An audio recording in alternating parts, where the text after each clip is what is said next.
ముందు అర్ధగిరి గ్రామం మన ఆలేరు మండలము, ఆలూరు తాలూకా, కర్నూలు జిల్లా.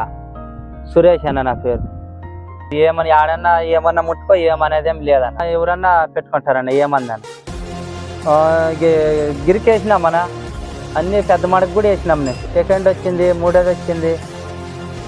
భరోసా ఇస్తామన్న, ఎద్దు కూడా ఏమని చూసుకొని వస్తాను, ఎద్దు అయితే గ్యారెంటీ ఇస్తాం. లేదన్నా మనం థియేటర్ ఎద్దులే మనకి ప్రేమ, ఏం పైనకైనా మనం నీకు ఎద్దులే. 2 జతలే అన్న, 40 ఎకరాలు అన్న, 40 ఎకరాలు చేస్తుండం మనం. ఏమైనా ప్రాబ్లం ఉంటే పెట్టుకోం మనం, ఒక రోజు కూడా పెట్టుకోం ఎద్దుని. మనతో వచ్చేసి 3 సంవత్సరాలు అవుతుంది అన్న, పుల్ల 3 ఇత్తనాలు అయిపోయింది ఇప్పుడు. ఆ రోజు మనకి ఏమి ఇబ్బంది లేదు ఎద్దు గురించి.